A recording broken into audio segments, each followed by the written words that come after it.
Does Big Pharma have a monopoly on putting profit over health, or can Big Food vie for that claim too? Let's look at one instance where the two industries feed off each other. Stay tuned.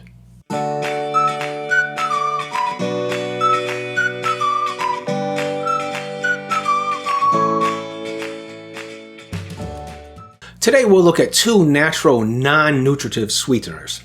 Many people turn to these sweeteners to reduce sugar in their diet. I'm not going to get into the question of whether in general this is a good or a bad idea, whether you think it's dirty keto or think it's just going to prolong our sweetness addiction. That's a discussion for another day. What I want to do is to investigate it, because it's at least a transition option that many people find, if not necessary, at least helpful. Type 2 diabetes is one major driver of statin prescribing, as counterintuitive as that may seem to us. Today, I'll be comparing the impact on my blood glucose of two products, monk fruit and stevia mix. The monk fruit is made by Lakanto, and the stevia is sold by Walmart under the Great Value label. Both of these products measure 1-for-1 like table sugar, which makes them good substitutes in recipes. For each product, I'm going to mix a half a cup with water and drink it in short order. Then I'll take blood sugar measurements every 15 minutes for an hour and 45 minutes. A fasting measure just before I start will give us a baseline, so I'll have 8 measures. I won't be doing this for table sugar simply because I don't want to subject myself to a half cup of sucrose in one sitting, but we should be able to tell just from these two samples whether they live up to their hype. Both products advertise themselves as being 0 calories, so we shouldn't see much glucose effect. I chose such a high load, a half a cup, because if there is just a small difference between the two products, I wanted to magnify it above the noise level. And we can easily imagine a sugary treat maybe having a 1/4 cup of sweetener in it. Let's go out to my kitchen for a moment for each of these. Today, as part of this experiment, I have put the Lakanto monk fruit into a glass of water. Oh, I feel like a hummingbird drinking this. This is like, well, it's not sugar, it's monk fruit. But it is very sweet. But we'll be taking my blood glucose profile over the next little bit less than 2 hours. Time to look at the results. I was going to use a Dexcom Stelo or Stelo continuous glucose monitor to provide nice screenshots of the blood glucose profile, but as luck would have it, my very last sensor died just a few minutes after it was installed, and a replacement hasn't made it to me yet. I have a lot of trouble with CGMs, and their failure rate is very high. I know it's not the same for everyone, but I just can't seem to use them effectively. So I had to go back to the old-fashioned method, a finger stick using my CuroFit L5 unit, which I found to be very reliable.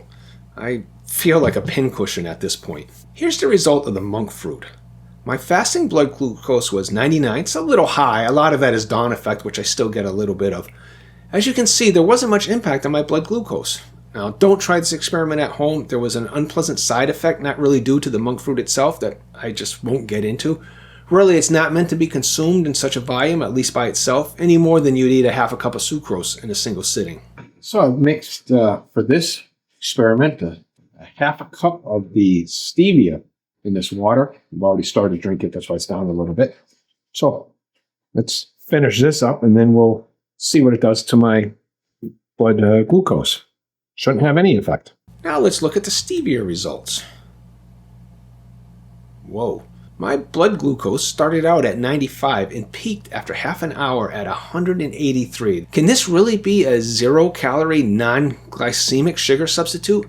I've always heard that stevia was great for that. So what's going on? For that, we need to take a deeper look at these products. Many of you have already guessed what's going on, but I want to go through this in steps. Let's look at these products more closely and compare them to table sugar or sucrose. First of all, we see that both monk fruit and stevia are 200 to 300 times as sweet as sucrose. And sucrose, no surprise, is exactly as sweet as sucrose. But if these products measure like sugar, there must be something else in them. In fact, the majority must be this something else, and here's where the products differ. The monk fruit is mixed with erythritol, a natural sugar alcohol with minimal calories, while the stevia is mixed with maltodextrin, a carbohydrate that has the same calories as sugar. Given how sweet the monk fruit and stevia are, over 99% of these mixes are the bulking agents. I haven't been comparing monk fruit to stevia. Their contribution to the respective mixes are almost non-existent when it comes to blood glucose. I've been comparing these bulking agents. The glycemic index of erythritol is 0, while maltodextrin can be as high as 105, depending on its processing. The glycemic index, or GI, measures how quickly a carbohydrate-containing food raises blood glucose levels compared to pure glucose, where the GI is 100. And it matters because high GI foods can lead to rapid blood sugar spikes and crashes, influence energy levels, hunger, and long-term risk for insulin resistance and type 2 diabetes. Notice that the GI for sucrose is only 65. That's because sucrose is made up of both glucose and fructose has its own health issues that I'm not going to get into here. There are minimal calories from the erythritol in a cup of the mix, while for the maltodextrin it's a lot higher. So how can this be if the mix is 0 calorie? That's where some creative accounting comes in. Even though this product is marketed as measuring cup for cup just like sugar, the serving size is only 2 teaspoons. And because the mix is much fluffier than sugar, there's actually only 1 gram of it in 2 teaspoons, or at least that's the claim. Maybe there was settling in my package, but I only got about 85% of the volume that I expect if 2 teaspoons were really 1 gram. In any case, 1 gram of maltodextrin is 4 calories, and the FDA allows product nutrition labels to round 4 calories per serving down to 0. If you make the serving size small enough, you can claim anything is 0 calorie. Interestingly, the great value stevia product sold in individual serving packets like you'd use for sweetening tea or coffee doesn't have the maltodextrin in it. Making it measure like sugar is not a concern in that case. The servings are doled out, so to speak, by the packaging, and it really is close to 0 calories.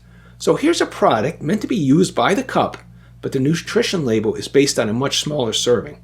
Deduce from that what seems correct to you. This is why the stevia mix caused a high spike in my blood glucose profile. It's not the stevia. If you can find an unadulterated source of stevia and it tastes good to you, sure, go ahead and use it. And no, you're not going to see a glucose spike from it, but watch out for the maltodextrin. Now let's look at Rachel. Rachel is a composite character developed from conversations I've had with several people, including a cashier at the market who asked me about the monk fruit mix I was buying. But I think you'll find her situation realistic. She's in her 20s. She is a bit overweight, but I wouldn't call her obese by any means. She has type 2 diabetes. Her doctor wants her to start taking metformin and statins. She wants to try lifestyle changes despite her doctor's skepticism. The doctor is going along with this even though she is sure it won't help, but wants Rachel to prove it to herself. She offers Rachel no legitimate dietary advice and tells her to avoid red meats, saturated fats, and to eat several small high-carb meals per day. Now, Rachel loves to bake and will start using a stevia mix that she found at Walmart. It says it's 0 calorie, and after using it, she likes the taste. A lifetime without the enjoyment from at least occasional treats is unbearable for her, and we really can't blame her. That's a very tall order in today's food environment, especially for somebody so young. Well, Rachel has returned to her doctor after getting her latest lab results. She's distraught.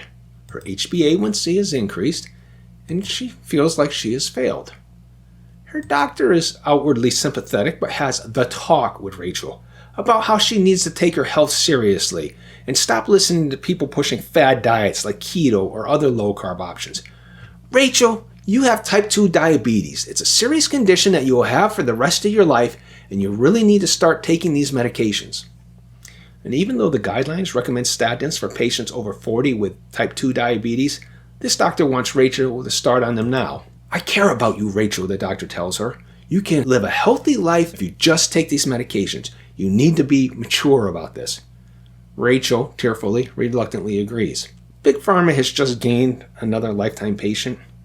Rachel has joined the ranks of the permanently sick, and she's going to think like a sick person for the next 50 or 60 years. For my closing thoughts, Rachel's experience is real even if this story I've just told you is a fictionalized account. It's not far off from what many of us have experienced, including myself. And is it any surprise that Rachel's efforts were sabotaged by the processed food industry that sells us so-called healthy products because they can be sold more cheaply and to more people? Granulated, no-calorie stevia is what the label says. The Rachels of the world deserve better. We all deserve better. That's what I've got on this topic. If you appreciate this content, please like, share, and comment. And if you haven't seen this video, please take a look at it now. Thanks for listening.